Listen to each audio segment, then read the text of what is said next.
We are the tribe from the north, we're brave and we're bold. Defeating our rivals never gets old.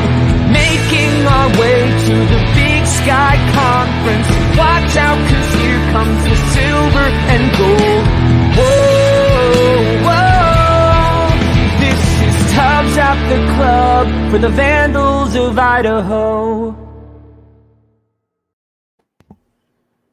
Welcome back, Mighty Vandals, to Tubbs at the Club, the Idaho Vandals affiliate on the Big Sky Podcast Network. I am your host, Dallas Hammer, joined today by producer seducer Martin Heemstra. Hello. It's nice to be back. Get on the show. There we go. Nice day, guys. Also, we've got Brian Marceau. Brian, how's it going on the other side of the border? Well, it's going well. Comment thread already active. Ryan Phillips letting us know that Eastern's biggest barrier this year is that they don't have Barrier. Hey, I like that, and I see what you're doing there, Ryan. But no, dude, things are going well. Season's closing out, man. We only have three regular season football games left, and maybe playoffs. But since I'm going to bring up playoffs and games that might exist or already have existed, Dallas, you were on the sideline. We got to get your reaction to the Sac State game. We know you watched it on replay because you were busy having a life, which, way to go. But anyway, the Hammer Hour, let's say, in reaction to the Sac State game, a.k.a. the Hammer Not Quite Hour response. So I have to preface this with, I was in Vegas at the time. I watched this at, I think, what was about 2 a.m., there were varying degrees of sobriety throughout the rewatch of this game. So keep that in mind. If I say anything stupid or stupider than normal, it was because I was potentially really intoxicated when I watched this. The biggest takeaway from me was, I know that Sac State has struggled in the playoffs, but throughout the regular season, they have been an incredible team.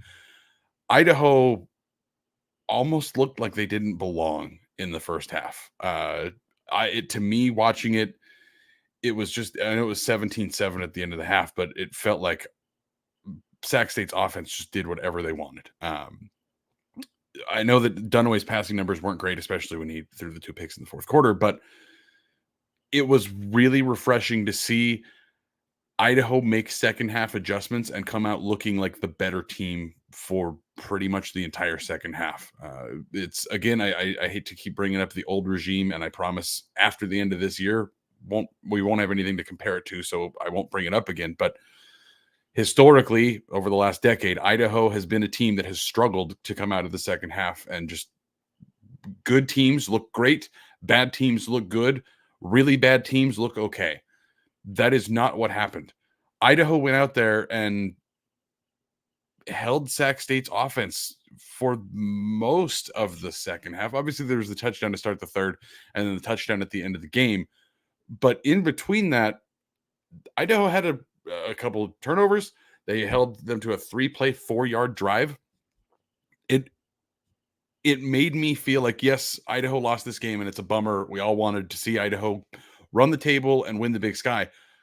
But this was one of the few losses that I look at and say, all right, that was a good loss. Idaho played very competitively with a team that is obviously proven that they are very successful over the last few years with Troy Taylor at the helm. Giovanni McCoy, not a great game, missed a bunch of throws.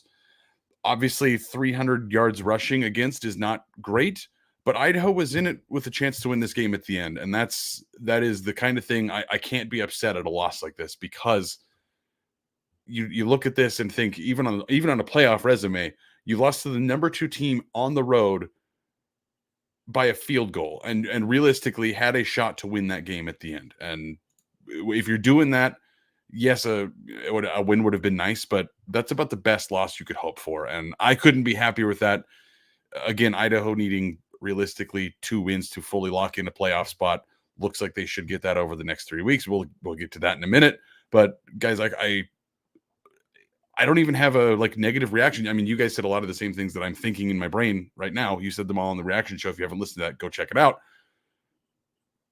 Idaho's just a good team. There's nothing to pick apart here. This is a good team that didn't play quite as well as they probably would have hoped. It is what it is. You move on. All right. Nobody's got any reaction to that. So, well, Dallas Hammer, not Martin Hammer, who I did bring up in the post game episode, guys. We of course recorded the about 40 minutes or so. Plus, I hit a little bit on Idaho Sac State as well in the Big Sky Podcast Network Power Ranking episode, which from here on out, we're really just talking about the good teams and now starting to bring up stuff like potential offensive, defensive players of the years. Because, 3 weeks left in the season, we don't need to talk about Idaho State sucking. They suck. But we've hit a lot on the Sac State game. Plus, Josh Grisham, guys, he published a little bit late column on the Tubbs website. So again, man, we're hitting you from every angle possible, print and recorded, which is to say, I think we can put Sacramento State to bed, Dallas. And we've got a big game. Hashtag only Tubbs. Jesus Christ. Hashtag only Tubbs. Thank you. But we've got a big game this week. It's a little bit less marquee now based off of how Eastern's been this year, but it's a chance for Idaho to rebound. It's a chance for Idaho to snag win number 6 in that march towards the playoffs. So I know you do the outline because I don't do the outline. Dallas, who the hell is Eastern? Eastern. So guys, we're just going to refer to this as Idaho versus Eastern. I know there's a bunch of stupid names for this rivalry that have been thrown around. I got to pause you. I've already amateur houred this. Dallas, when we enter Around the Bar, brought to us by Hughes River Expedition, who the hell is Eastern? I was getting there, Brian. So again, we're just going to call this Idaho versus Eastern. We're not going to refer to this as any name. This is just Idaho versus Eastern. We'll talk about the trophy on the screen here in a second. This is Around the Bar, brought to us by Hughes River Expedition. Eastern Washington comes into this game struggling, is I think a good way to put it. They're 2-6. They're 1-4 in the Big Sky. They have wins over Tennessee State and Cal Poly. They have a close loss to Montana State.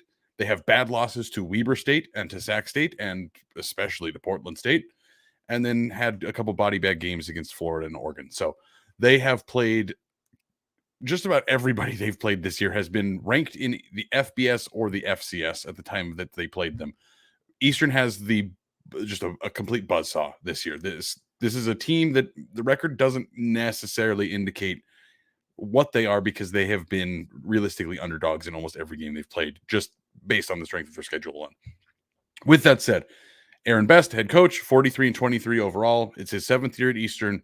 For those who don't know much about Aaron Best, he has been at Eastern since 1996 as a player or a coach. He took 1 year off to coach in the CFL and then came back to Eastern the next year and has just been an Eastern kind of guy, as he likes to say it.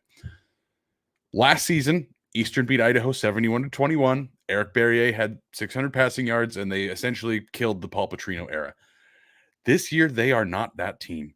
Their offense is not particularly great. They're 7th in scoring, 7th in total yards, 8th in passing yards, 3rd in passing yards, but 8th in rushing yards. Aaron Best leaving early for the CFL draft. Thank you for whoever threw that joke in there. That is hilarious. Defensively, Eastern can't stop a nosebleed. They are 11th in scoring, 11th in yards, dead last in rushing, allowing almost 300 yards a game. What Sacramento State did to Idaho last weekend, that's basically what Eastern allows every single week. They are 5th in overall passing yards, but again, they can't stop the run to save themselves. And I don't see any reason that that's going to change, and we'll get into that. Brian, where do you want to go first talking about the terrifyingly mediocre Eastern Washington Eagles? I don't think you can talk about Eastern without just hammering home how bad this team is against the run. Last week against Portland State, top 5 Portland State guys, a team that when Idaho played Portland State and Portland State was able to run in the first half, our reaction was, good God, how is this possible? Portland State's a terrible rushing team. Well, thanks to playing Eastern last week, Portland State nearly accrued half of their Big Sky Conference yards on the ground last week against Eastern, rushing 58 times for 427 yards. They rushed 58 times for an average of 7.4 yards per rush. I'm not kidding that the total number there of 427. Well, on the season, Portland State on the ground has 925. It's like, seriously, it was almost half. It was like their version of Mason Petrino going to Northern Arizona and throwing for 17,000 yards and 25 touchdowns. So that's obviously going to be a matchup Idaho's going to look to exploit. And it's one of the one of the reasons Eastern has struggled the way they have. Yeah, there's the good teams that they've played this year, but Eastern struggled against a shitty Cal Poly team, beat Cal Poly by 7. And Eastern was down 35-7 against Portland State. And the Eagles did come back a bit. This team can move the ball, but honestly, they're just not the kind of team that I think Aaron Best envisioned when putting together this roster. Because not only can Eastern not stop the run, Eastern's not a very effective running team, which for a former offensive line coach like Aaron Best, that's probably a tough pill to swallow. Credit to Best. He adjusts his play calling based off what the Eagles need to do. Like against Portland State, Gunnar Talkington, first year's quarterback, he's been pretty solid for Eastern. He can definitely throw, he can rush. I'm not trying to bring up Mason Petrino 6,000 times, but honestly, Talkington out there looks like if Mason Petrino decided to become a bodybuilder, that's what he'd look like, because Talkington's short, but he's real built. Kind of looks like a running back with his size, his number, and he has the face mask of a running back as well. But after talking about Talkington for 9 hours, guys, he passed it 60 times against Portland State. For context, man, Giovanni McCoy has only passed it 125 times in Big Sky play total. And Talkington passed about half that last week. So Eastern will react to what the game dictates. So that does, to me, add a little bit of intrigue. And Eastern is still effective offensively. But there's just no way to talk about this team and the lack of success they've had against good teams and against a couple not very good teams without just acknowledging, I don't know if we're going to see Idaho's not going to see a worse rushing defense this season. I'm counting Drake, but the only Big Sky team, even honestly, there isn't a Big Sky team comparable. In Big Sky stats, if you look at the gap between last place in rushing Eastern and second to last place in rushing Northern Colorado, it's 77 yards per game that Northern Colorado is better. So that is an ocean. The gap between Northern Colorado and being league average is about 70, and that's a 70+ yard gap between second to last place and last place. So that's honestly, Jason Eck and co have to be just stoked looking at this team who's going to set them up perfectly to run the ball and just milk the clock. Yeah, this feels like a get right game for Idaho. Obviously, I mean, you don't really get right from losing on the road to the number 2 team by a field goal. I mean, you could obviously, it was so early in the game, but you could have said, hey, if Chavez makes that kick, maybe it's a completely different game at the end of that game. So it's not really a get right game, but this lines up for Idaho, guys. Portland State couldn't run the ball, and they put up 427 yards rushing last week. This lines up for Idaho. The weirdest thing is that Eastern has some names on their defense. Nothing just seems to work. As Patty Ferk's mentioning, Eastern, in Patty's terms, injured to shit. That is very true, and we will get into that here in just a second. Maybe the biggest one to note, Anthony Smith, former All-Big Sky first teamer. He's a defensive back. It's the 3rd season in 5 years that he's been injured and not able to finish the season. He's probably the best player on the team. He wears number 4, which is their big defensive number. He's not playing. He hasn't played in weeks because, again, season-ending injury. You look at their defensive line. They have Mitchell Johnson. He was a 2021 All-Big Sky 3rd teamer. He was first teamer in the spring 2021. He's the pass rusher. He's got 8 tackles for loss. He's got 4 sacks. He's good. He's very good. He's got 34 tackles. There's Joshua Jerome, defensive lineman that was honorable mention in spring 2021. He was selected for the All-Big Sky team this preseason. You have 2 all-conference guys on your defensive line, but then outside of them, the other end is DeBordier McLean. He is injured quite frequently. Hit the backup behind him, Brock Harrison, is a redshirt sophomore that rotates in. Their other starting tackle, Caleb Davis, is out this game, so a sophomore who has 14 tackles on the year is going to be starting. They are absolutely decimated by injuries. But you look at the defensive front, to me, there's 2 guys that are considered all-conference talents, and people are still running the ball all over Eastern. I don't know what exactly the problem is. I don't know if it's scheme. They do have a fairly new coaching staff here, but it's brutal. Patty Ferks jumping in. Jerome isn't 100%. He's been hurt this year. Second best defensive lineman is injured. Again, we're getting the Patty breakdown here because he is the one Eastern and Idaho fan out in the world. But Brian, this just looks great to me. Well, and Brian is pointing at himself, and yes, I like Eastern because Dave Cook, the SID there, was one of my favorite human beings in the world. But long story short, Brian, this looks really good for Idaho. This looks really good for Idaho. The matchup is definitely for Idaho. A lot of Idaho strengths on Eastern weaknesses. If Eastern's going to keep this game competitive, it's because Eastern's going to be able to score specifically through the air.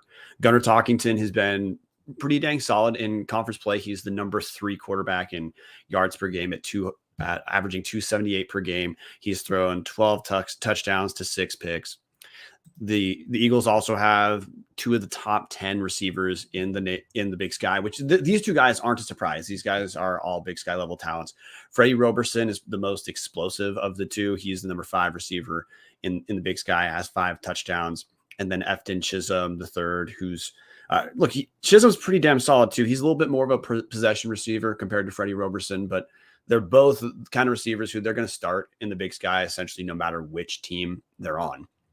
So if Eastern's going to be able to be competitive against Idaho, look, they're probably not one. They're probably going to need a rough Idaho first half, which we have seen Idaho underperform in the first half against a few teams now. Now, I'm not going to say they underperformed against Sacramento State. Sacramento State's good, but Idaho certainly underperformed first half against UNC and against Portland State. So Eastern probably needs something like that to happen. But the route for Eastern to really try to sneak a win out of Moscow, when at this point Idaho's probably going to be at least a 2-touchdown favorite in this game, it's going to be Talkington is able to operate both through the air and get some yards scrambling, and those 2 guys, Roberson and Chisholm the 3rd, if those 2 guys are not having big games, there probably isn't a route for Eastern to steal one in Moscow. Even their 3rd receiver, their 3rd starting spot is kind of alternated between Jacoby James and Nolan Ulm. The 2 of them combined have about 500 yards and 4 touchdowns. So out of the 3 receiver spots, they do have a good amount of production. Again, Talkington on the season, not just in the Big Sky, he's 20 touchdowns, 8 picks, 2,000 yards. He's got pretty decent numbers. That's where they're going to do their damage. It's not going to come from the run game. They have a full committee there. There's 3 different guys that are getting time right now. Justice Jackson is the starter. He's got 65 carries on the year. Tuna Altahir has 72 carries, and Micah Smith has 44 carries, each guy with somewhere between 250, 300 yards of running. Each guy has a couple touchdowns. The average more than 3.5 yards a carry, but it's not anything that blows people away. Micah Smith averaging 5.5 yards a carry, which is a great number, but doesn't necessarily scream he's the guy here because he's the 3rd running back in the rotation. In Big Sky play, he's at 7.8, but that's because Smith doesn't get that many reps in compared to other starters. And to Smith's credit, of the running backs, he's the home run hitter. Exactly. But that's the thing. He's the guy, he's 3rd on the carry chart here. He is the home run hitter. He's the guy that gets a handful of carries and they hope he busts one, but that's realistically all he does. They don't even. Ooh, there we go. Even their tight end, their 2 tight ends this year have combined for 13 catches and about 150 yards. If you can shut down Chisholm or Roberson or even both, I mean that's how you win this game. You have 2 all-conference talents at wide receiver. If you shut out one of them, Marcus Harris has a good day, you're probably going to win this game by a pretty good margin. Now, this is a rivalry game. Eastern could come in hot for this. They have beat Idaho each of the last 2 games. They're trying to get a 3rd straight win, which would be their first time in decades, because again, not a whole lot of get the damn veggies off the screen, guys. Come on. Nobody cares. We're talking football, not basketball. Until we see some sort of change in that program, I just don't care to talk about them. I don't care to talk about a coach that throws his players under the bus saying, the guys last year were terrible. You recruited them all. I don't want to hear it. Do not want to hear it. It's like Paul Petrino coming out and being like, you know what? I got to get a better quarterback. He's not going to say that because it's his son, but no, stop bringing up basketball. Anybody I love that you voluntarily just went on like a 1.5-minute segue.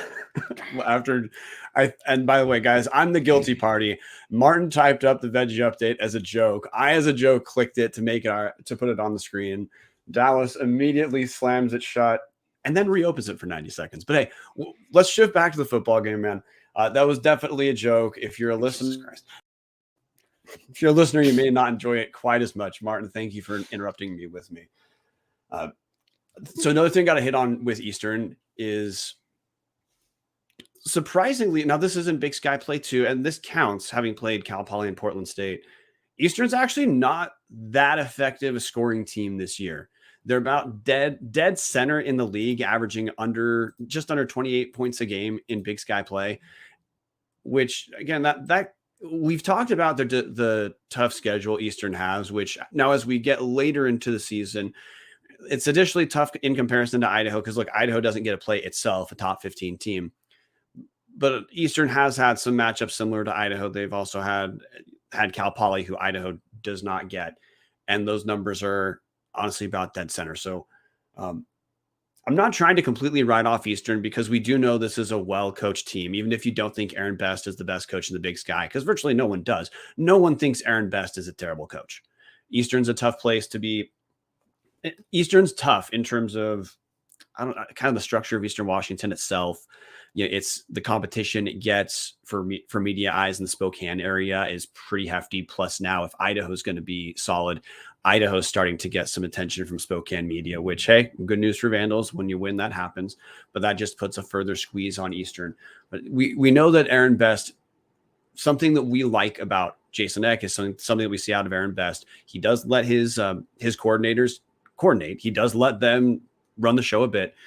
And he certainly is flexible about running the game plan he thinks his team needs, both to start the game, but also in reaction. I'm going to point to Portland State again. I talked to Aaron Best at Media Day. He expected his team was going to be much closer to rushing 50-50, or even something like Idaho's doing, rushing 60-40.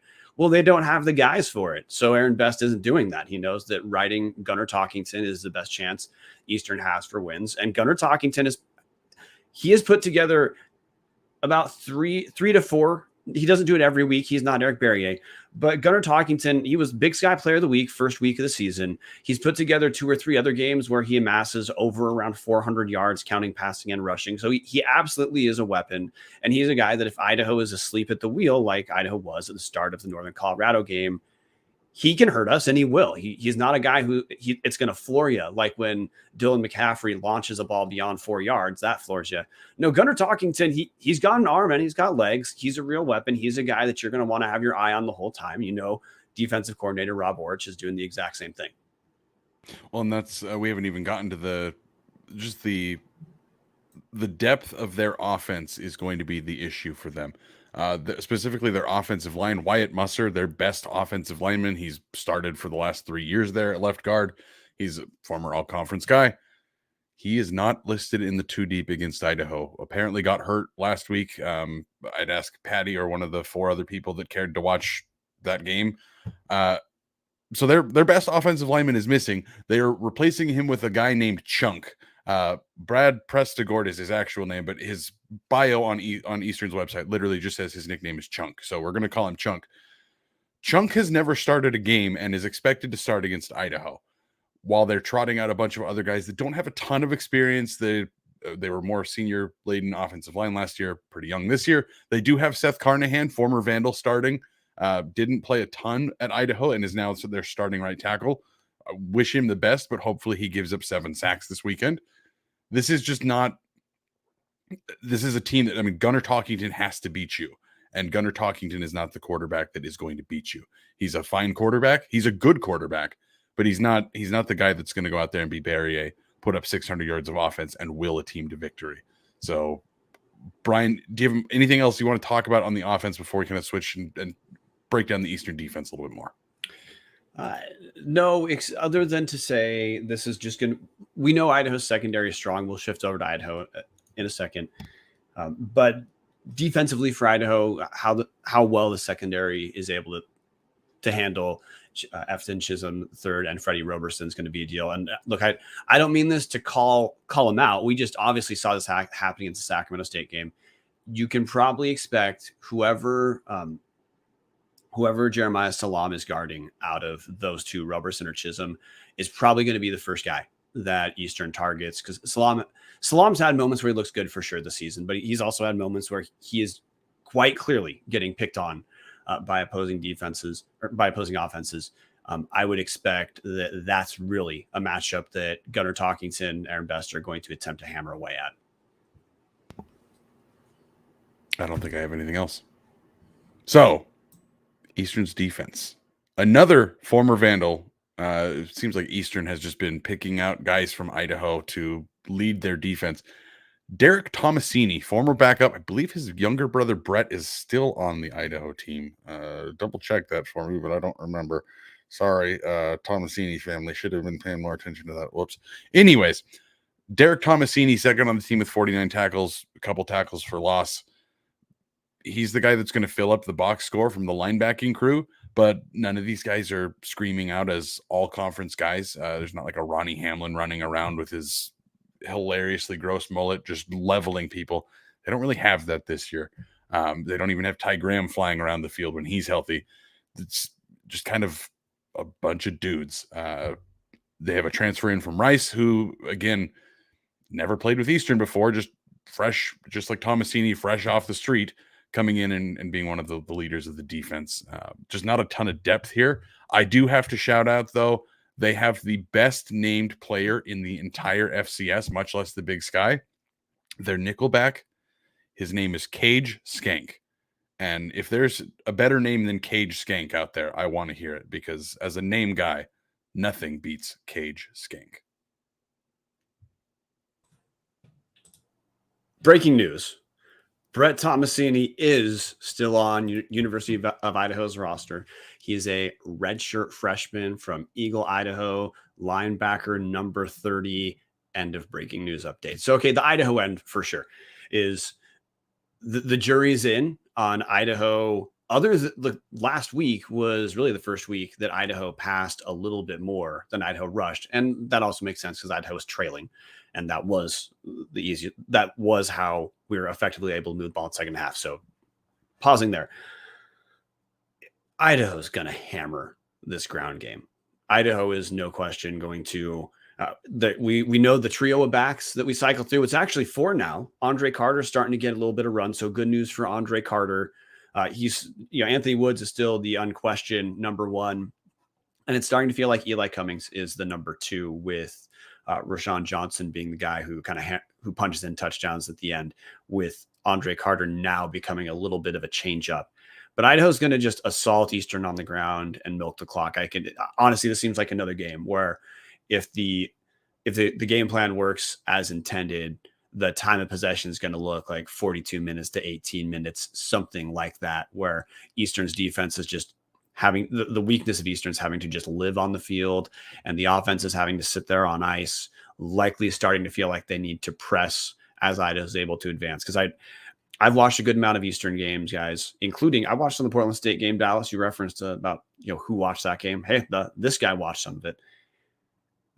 I'm not trying to be too simple. Eastern just cannot stop the run whatsoever. This is not going to be something like Sacramento State and Idaho in the first half. This is a different kind. Eastern's defense right now is much more analogous to a lower tier FCS conference. So I expect that's going to change at some point, because this is a transition year. An underreported storyline from 2021 for Eastern was how many guys that were Beau Baldwin recruits were still on the roster, just because Eastern, to their credit, to the culture Aaron Best has continued to build, people stay at Eastern. You'd think a lot of guys who are successful would want to bail on Eastern. Realistically, the only guys who really bail on Eastern they've had a couple big quarterbacks, Vernon Adams, who went to Oregon, and then Gage Gubrud, who went to WSU. But to my knowledge, Gubrud was told, hey, Barrier is going to start even if you come back. So, and you got a medical redshirt, man, enjoy it. People stay at Eastern. So there's a weird transition year where the schedule has been freakishly tough. I mean, Eastern, 5 Big Sky Conference games out of their 8 are going to be against top 15 teams. That's honestly just insane. Every single good team every single team in the top 5 of the Big Sky Podcast Network Power Rankings, Montana State, Sac State, Weber State, Idaho, Montana, those are all teams on Eastern schedule. And then they lost to Portland State as well. So it's just a rough year for Eastern. But in this transition, they're just not where they're probably going to be next year. Even if you think Aaron Best isn't the guy, it's not possible for Eastern defensively to be much worse than they are this year. But Idaho plays them this year. So Idaho gets to just pound them on the ground, which will then open up the pass like Idaho likes to do for Giovanni McCoy, where the run sets up the pass, sets him up for longer strikes down the field, which is something that is, again, kind of different about the Idaho offense. When we pass, it's long. It is pretty long strikes, ball traveling at least 10 yards, which not every other team does something like that, which is a long way of saying it doesn't really matter the route Idaho goes offensively. I think they're going to exploit the rush because that's the area Eastern is uniquely bad. But Eastern is just a bad defensive team, and Idaho's been an effective offensive team. And something, again, guys, we have just continued to talk about how Idaho is just going to pound the Eastern defense. Something that was the eye-opener for me when I was doing all the research for this outline. Efton Chisholm, who's probably their best player, he is also their punt returner and their kick returner. He has returned 4 punts for 5 yards this year. 4 punts for 5 yards.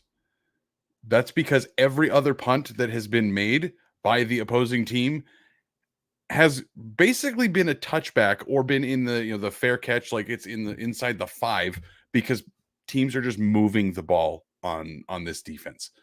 Idaho obviously is a run-heavy team. Eastern can't stop a nosebleed on the ground. 4 punts in 4 punts for 5 yards in 8 games is really, really, really eye-opening about how bad this defense is. The corners aren't terrible. Marlon Jones Jr. and Demetrius Crosby Jr., both guys have some pass breakups and some interceptions. Their safeties are decent. The secondary is not necessarily their problem, but they also don't get tested as much because, again, Portland State just ran for 400 plus yards on them. This is pretty simple here, guys. Even if Idaho comes out flat like they have in every game that we've projected to be a blowout, even if Idaho comes out flat in the first half, this might not be a game where Idaho puts up 50 or 60 points, just because it probably is going to be ball control, really own that time of possession. But I just don't see any way that this is not going to be a game heavily in Idaho's favor. The matchup here is strength against biggest strength against biggest weakness. And I just don't see a way that Eastern makes this even that competitive or fun for much more than maybe the first half. No, this is a game that Idaho could put this away early. That hasn't been the rhythm that this team's had for the most part, other than Idaho didn't put away Montana early, but Idaho came to play from the first snap against Montana. There wasn't any sort of big gap where Idaho needed these huge halftime adjustments like, Northern Colorado, like Portland State, and honestly like Sacramento State. But I guess I want to spend a couple seconds going over some individual guys on Idaho, because Dallas, we hit individual stats, individual rankings some.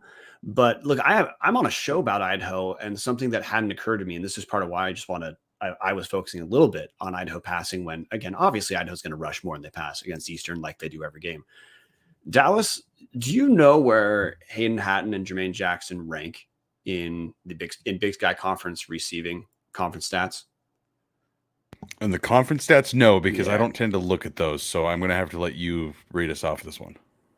So Idaho, again, we've only passed it 130 times in Big Sky play, with Giovanni McCoy doing 125 of those. Hayden Hatton is the number 3 receiver in Big Sky play, averaging 97.8 yards per game. And Jermaine Jackson's number 4, averaging 96.2 yards per game. Between the two, there's 11 touchdown receptions. Those two guys have been absolutely killing it with Hatton. Hayden Hatton's really picked it up in the second half of the season. Jermaine Jackson's been solid the entire time. But those are two guys where, look, even on a team that is not passing the ball that much, Idaho's this is the quarterback position right now. Giovanni McCoy has 126 attempts on the season, which is the number 7 in passing attempts in the Big Sky. And we have receivers who are kicking ass enough that they have the number 3 and 4 receivers on the team. That's how effective they've been. I bring that up because we spent some time talking about Freddie Roberson, Nefton Chisholm III, both who are very good receivers. Idaho has a duo that's more effective.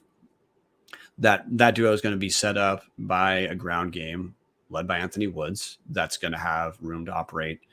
And I expect, you talked about this being a quote unquote get right game, not precisely because Sacramento State's good.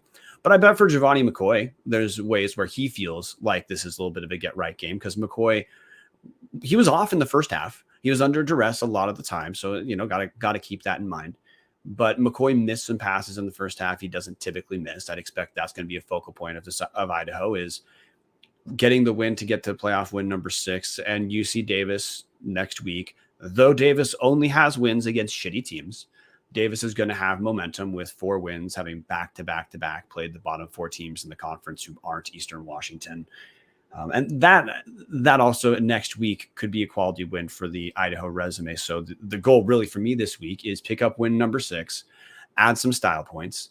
And if there's a couple areas that you kind of want to iron out in these last couple weeks as Idaho makes a push not only for the playoffs, but to potentially have a first round bye, Idaho probably has to win out for a bye to be on the table at all. But if Idaho wins out, there's no drama about the playoffs.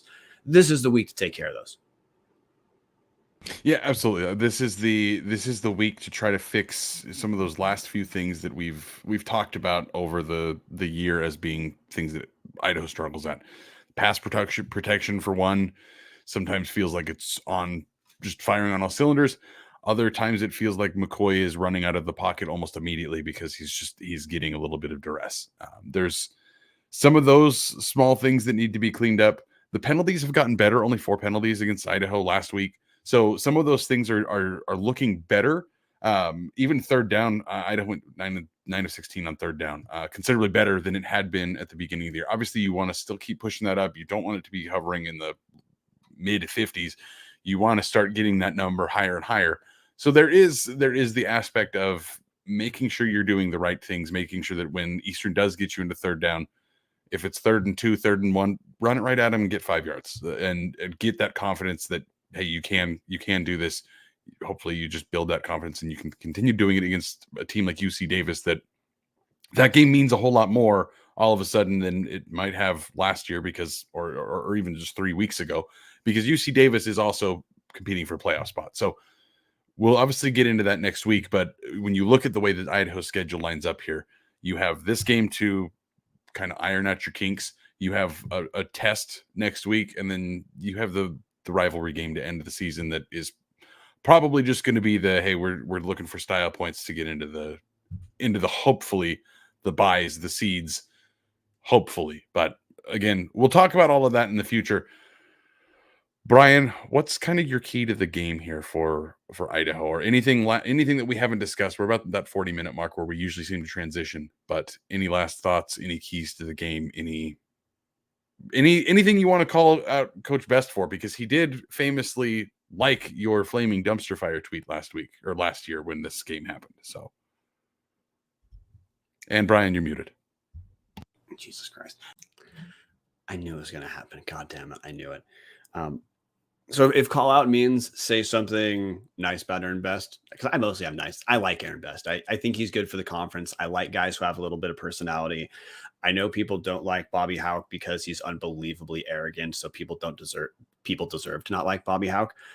But I like that he has, I'm not saying he has a good personality, but Hauck has a personality at least. Jason Eck has personality. It's good for the conference when we have guys like that who are coaching, and we want Eastern to be more. I want Eastern to be more successful next year. But I guess the matchup for me, other than what we've already hit on, is look, Idaho's pass defense leads the Big Sky in interceptions, 10 picks so far in 5 conference games. Not bad. That's one of the good job, Mark Triple Piece. Brian needs a muted hat. Maybe that's the point I hammer on, is how to not hit the mute button or to hit the mute button, one or the other. But anyway, shifting back to the point of the show, which is probably the football games. if Idaho's going to run away with this game, pass defense is one of the ways we absolutely can. Because if Idaho is effective on the ground, and then we're able to force turnovers, as Idaho's been able to do all season, often in a pretty timely kind of way. Against Montana, 2 picks is part of what turned the tide. Against Sacramento State, the comeback was touchdowns by Hayden Hatton and back-to-back interceptions for Idaho. So Pat, how well the past Idaho secondary handles the 2 receivers is going to be an interesting matchup, because Eastern has talent at the skill positions, but they're not going to be the most skilled receiving group the Vandals have played this year. They might be the 3rd most talented that Idaho's played, but that's a matchup that could favor Idaho, other than maybe Freddie Roberson, because he's pretty damn good. But to hit the playoff point before score predictions, Dallas, I think Vandal fans should be aware of Idaho now kind of has a gift to close the season, which is, of the playoff caliber teams, Idaho easily has the best 3-game matchup, where every team in the top 5 of the Big Sky Podcast Network Power Rankings is going to play one of the other top 5 teams, or at least one of them, to close out the season. Idaho does not. Idaho's roughest game on paper is UC Davis next week. Eastern is a surprisingly not rough game based off preseason expectations, but between Eastern and Idaho State, those are 2 games Idaho certainly should win. Eastern's UC Davis is the only toss up whatsoever. It's important for Idaho. Obviously, we got to pick up wins, have momentum getting into the season, but the Vandals got to take advantage of the schedule gift, because the schedule gods give and the schedule gods take, and this is our year for the schedule gods to be looking out for us. The end. I'm game for score predictions. Brian, we are literally talking about Idaho winning 8 games this year. That is on the table. That is absolutely on the table, that Idaho wins 8 games this year in Jason Eck's first year running this program. It is an absolute gift that Idaho has 2 of the 3 bottom 5 teams in the conference to kind of, again, I'm going to use the term get right, even though there's not a whole lot to actually get right from. You have a couple of those get right games to lead yourself into the playoffs, and it starts right here. Obviously, you wish you would have won last week. Nobody wants to lose, but losing to the number 2 team by 3 and then having 3 games you should be favored in to end the year, you can't be too wrong about that. I do have to shout out, I'm assuming I know who wrote this comment. Tubbs of the Club commenting on the Tubbs of the Club YouTube stream of this. You mean Martin was fucking right for preseason predictions? So I just got to shout it out there. Martin, sunshine and rainbows might have worked this year. We might be talking about an Idaho team winning 8 games. But the last piece I wanted to touch on today, guys, the Alex Boatman Memorial Special Teams talk of the week. Seth Harrison is back as the starting kicker for the Eastern Washington Eagles, returning to the Kibbe Dome, the place that ruined his career. He was once one of the best kickers in the Big Sky, started 12 for 12, missed a 50-yarder in the Kibbe Dome, and then missed that 24-yard field goal that bounced off of the scoreboard. The kid has gone 12 of 23 since that miss. If for some reason this is a close game, do not count on Seth Harrison to be the guy making the winning field goal. And then lastly, their punter, Nick Kokich. It is Kokich. It is not Kokich. So if you say Kokich, you are wrong. It is not Kokich. Again, not Kokich. It is Kokich. Nick Kokich averages 43 and a half yards a punt. He's one of the top punters in the conference. He's one of the top 2 realistically. So special teams is something Eastern does kind of well, which is good for them, I guess. But again, it's not enough to change things around here, guys. Well, you brought up a point. I'm going to hit special teams for a second too, which the only point really for Idaho special teams wise is there is a guy who kind of needs to get right, which is our kicker, Ricardo Chavez, who started out the season. He started out either 11 or 12 for 12. And since missing his first field goal in Montana, he's 2 of his last 5. So he's got the form. Early in the season, I said he looks like a pro because he did. This is a game where, look, if Chavez, maybe this is where Chavez can get it right. He hasn't been missing extra points. Like Seth Harrison, his come apart was, I just don't even know if he knows how to kick anymore. I don't know how he still is the kicker for Eastern. Don't mean that to make fun of him, but that's the level come apart's been. Chavez still hasn't missed a point after, so he's still hitting those. But getting back to mid-season to early season form for Chavez has to be a goal heading into the playoffs, because look, Idaho had a tough game for sure against Sacramento State. That's always a team as good as Sacramento State. It's always going to be a small thing or two that can change the outcome of the game. And you already brought it up. Look, Idaho loses by 3 and Idaho missed a field goal. Not saying it's Chavez's fault that we lost the game, because a lot of things could have happened that would have changed the result. But those 3 points, look, it was a 3-point game. So obviously they mattered. So fingers crossed that this is a week Chavez can get back to that early season form, because if Idaho's going to make the playoffs, we're going to play some better teams. And we know that close games very often are dictated by, is the field goal in or is the field goal not? One last thing before we get to score predictions. Just a hard transition there, Brian. I had nothing for it. I'm sorry. Really doing a professional job tonight. Coach Eck did tweet on Twitter today, as opposed to tweeting on YouTube or tweeting on, I don't know, Tinder or whatever. I don't know. If you're looking live or watching this YouTube on replay, there's this nice little trophy. You can kind of see it says Annual Governor's Cup 1984 Idaho versus EWU. I don't know where they found the trophy, but Eck tweeted, "Today we found a traveling trophy that we didn't know about. It had a short life from 1984 to 1987. Should we bring it back?"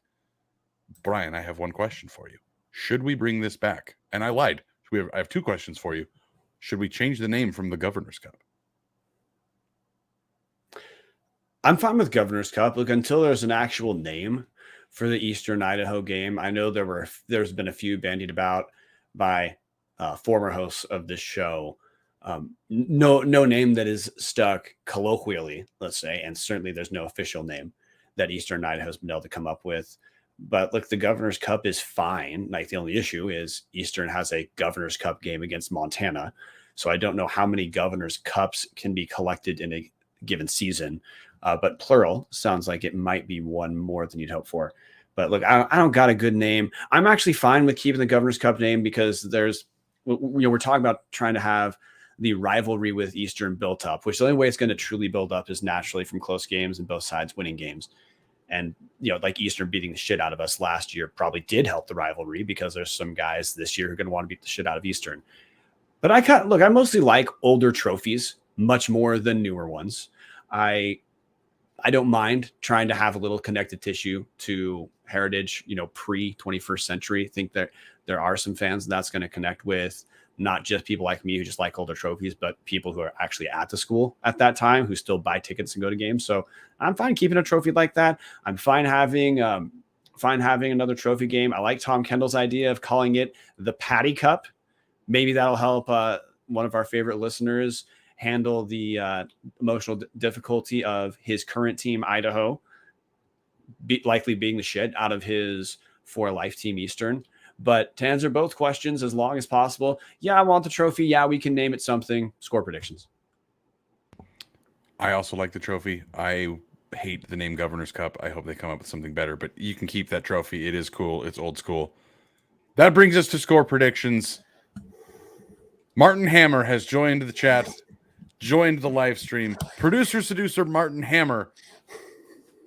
Score prediction. I really want to get cocky with this one and go with something like what Eastern did to us last year, but just from past Idaho games, I think it'll be. I'm going to go Idaho 56, Eastern 20. An average Eastern game in Big Sky play right now is Eastern losing 36.5 to 27.2. I don't think this is going to be an average game for the Eagles. I'd expect Idaho. I don't think we're going to hang 50, but because I think Idaho's not going to try to hang 50, but I'll say 45-17. Fuck you, Brian. I have to put this out there. I already wrote Idaho 45-17 in the outline as my score prediction. Jesus I know Christ. Brian did not read that. Okay. 45-20. 45-20. You can have your score prediction. And correct. There's not a prayer that I read that. But okay, 45-20, my bad.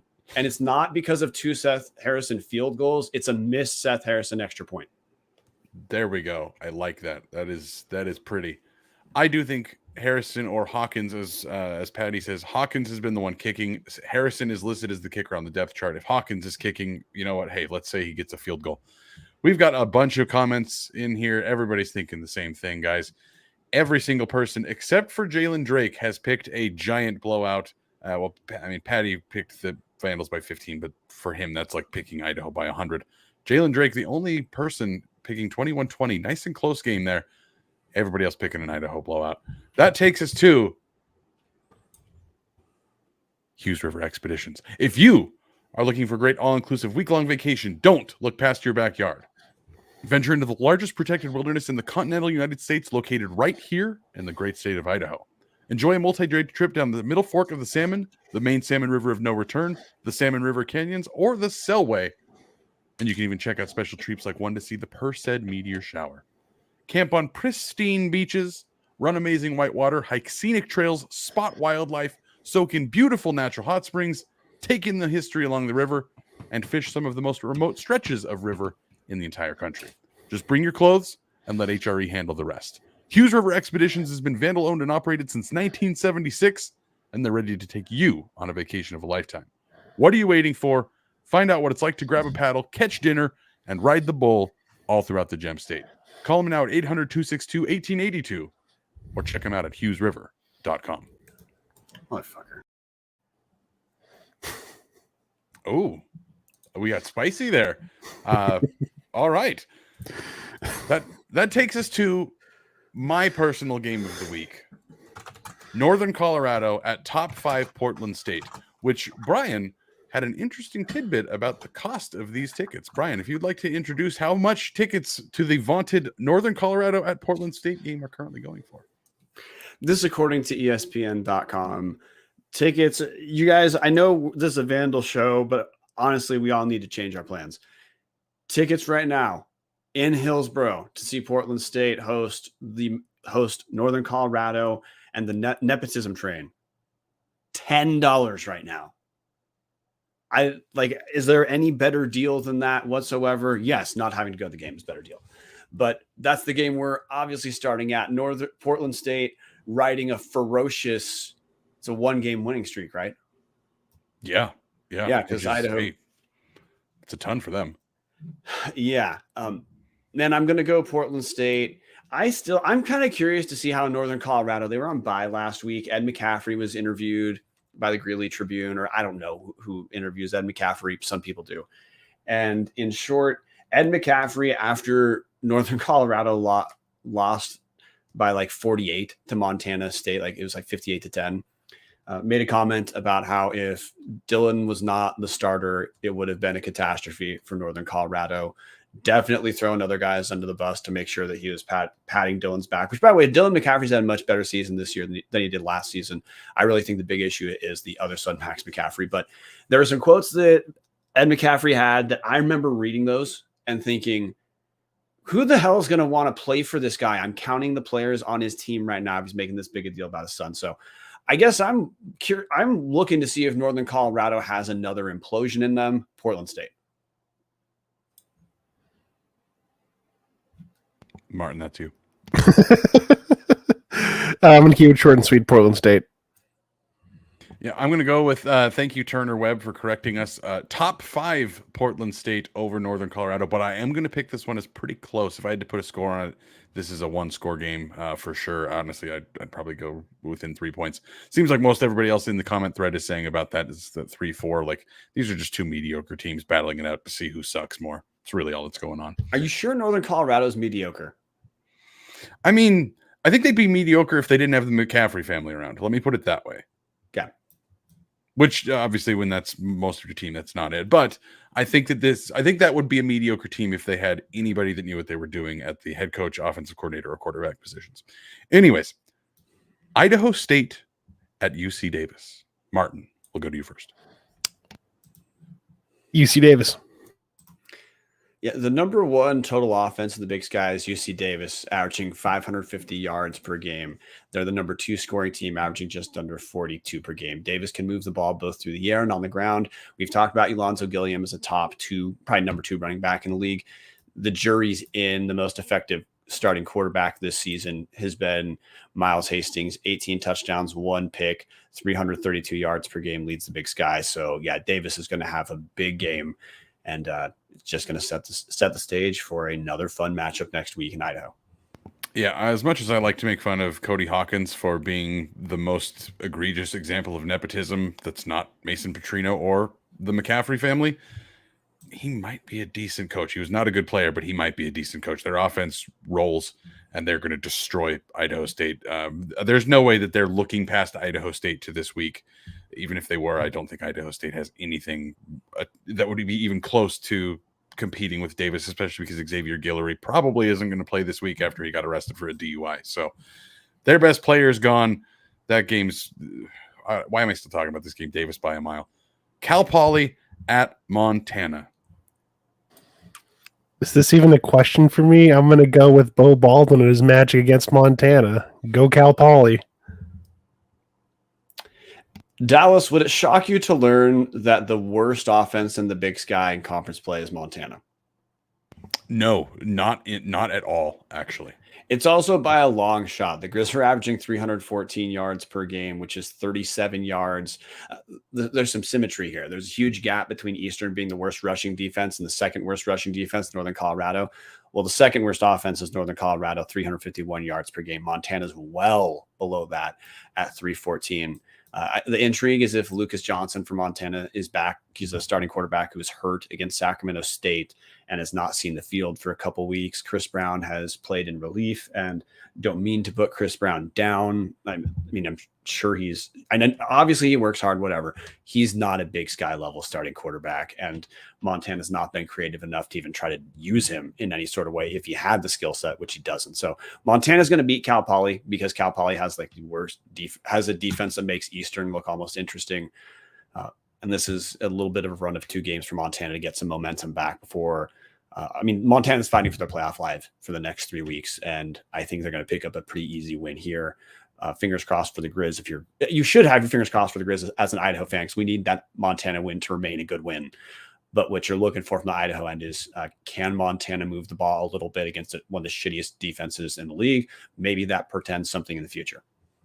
Yeah, I don't think this is going to be a blowout by any means. Montana's offense, it obviously looks better when Lucas Johnson's in there, but it's not that when Chris Brown is in it. It's not like it's particularly great when Johnson's in. It's mediocre to just plain terrible.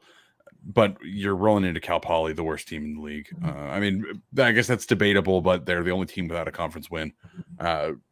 Montana, it's not going to be a blowout, but Montana has to win this game to save their season, or attempt to save their season. It might already be done, but this is just not going to be a game Cal Poly can win. I appreciate Steve Kurtz saying that it's going to be their 4th straight loss. I don't see it happening. I selfishly, I would love to see it because, again, fuck the Grizz, like everybody's saying.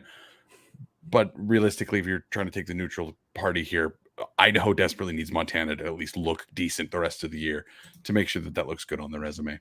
That takes us to 2 games that are much games not interesting either. Montana State at NAU. I'm going to go with Montana State. It should not be close.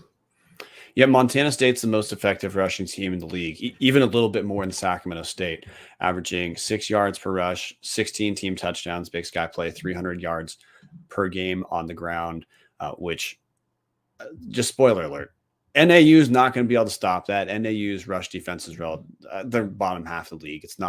They're not dumpster fire bad, but they're certainly not good.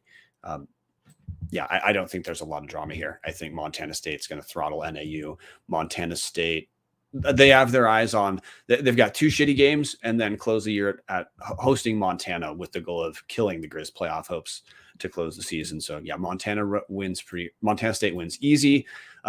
Curious to see if Sean Chambers is back from Montana State. He sat out the last game. He's played both quarterback and running back. As a running back, he's the number 3 rusher in the Big Sky on a per game basis at 109 yards per game. So seeing if he's healthy and how Montana State uses him is probably the only interesting point for me.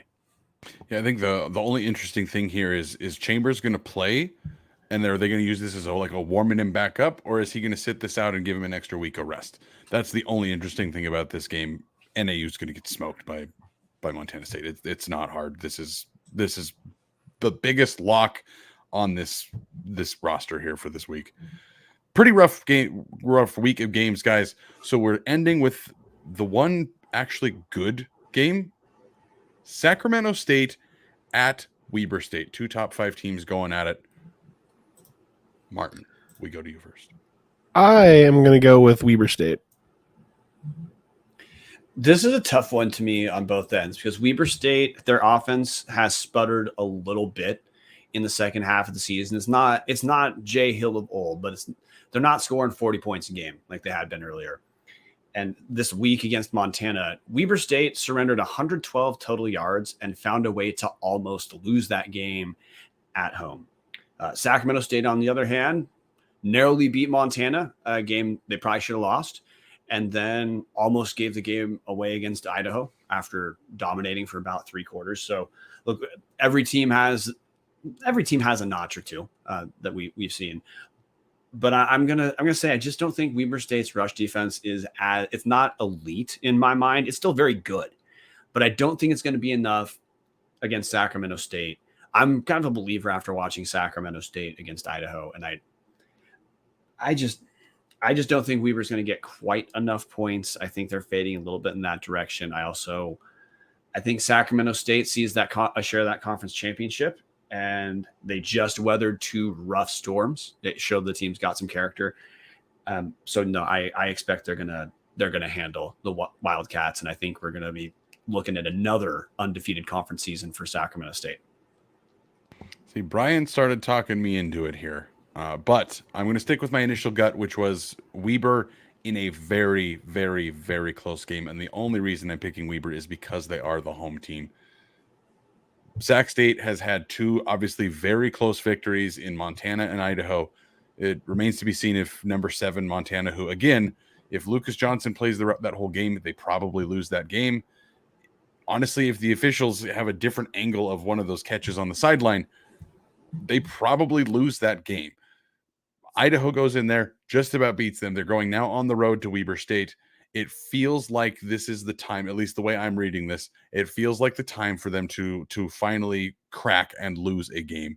I feel like Weber State is the game that's going to be that, and just kind of cause chaos in the Big Sky, where there's going to be a whole bunch of teams with 1 loss, and you just hope that Montana beats Montana State and just really blows open what the Big Sky championship is going to be, because there will be enough teams with 1 loss. We get into the fun math of trying to figure out who it is, and maybe there's some co-champs. Who knows? Picking Weber. That's all I got, guys. Martin, do we have a Martin Minute update today? Yes, we do. First women's game of the season. They won their exhibition game against Seattle Pacific. I want to say it was 87-51, something like that. I can't remember the exact score. Yeah, 87-51, and they looked really good. It was very much what I would want to see out of the team coming out of an exhibition game before they get their season rolling. The team looked good. They looked a lot better than last year. I don't expect, hopefully not another 10-game losing streak where I go mental in the Discord on a rant. But looked good. They have a lot of contributors in there they can play the post, and they're the bigs. I don't like to hype freshmen up, but Rosa Smith looks really good as a freshman. Potentially could be conference player of the year. It looked good, and they have a lot of contributors here, so it should hopefully not be just the same 7-8 players playing this year. It could be like this team has a lot of depth this year. That does it for the Martin Minute. Brian, any last words? No, dudes, just get to the game. It's buy one, get one tickets still going, right? For the Eastern game? I think so. That was definitely announced on Twitter that tickets are buy one, get one for the Eastern game. So if you don't have your tickets, man, it is going to be hard to get cheaper tickets than that. But yeah, call Ty in the ticket office, guys. Ticket sales look a little bit better for this game, but this is not like Idaho can't. If you can get to a game, guys, you got to. This is a kick-ass season. If you haven't seen them yet, you got to at least see the Vandals live once. Eastern's a good game to do it. Marching towards the playoffs. I got to head out. See you guys later. Just one last reminder, guys. If you like what we're doing, if you hate what we're doing, if you don't care about what we're doing, patreon.com/onlytubs, or it's actually /Tubs of the Club, but I'd love to change it to Only Tubs someday. You can join our Discord, the #OnlyTubs Discord, where we try to give you guys a little bit of the insider knowledge that we sometimes have. Otherwise, it's just a good place to hang out and talk with people, talk with a bunch of other Vandal fans. We have different game threads every week, so you can be in there like raging or celebrating or whatever it might be. Definitely run into quite a handful of people at the games in the Dome. Feel free to come up and say hi to us. Feel free to come up and tell us to go to hell. Whatever you want to say. I mean, I will stand here and take it. Again, if you love us, hate us, don't like us, don't care for us, patreon.com/Tubs of the Club. Subscribe to our YouTube. Do all the things that every content creator has to pitch at the end. Because again, you guys are helping us keep the lights on. So thank you for those of you who are contributing. Thank you for those of you who just listen to us, who have subscribed, who have liked or unliked or retweeted or taken away a retweet or posted hateful comments online. Every little bit of interaction that we get only helps us grow, only keeps us more motivated to keep doing this stuff. So thank you guys and girls, and go Vandals. Go Vandals.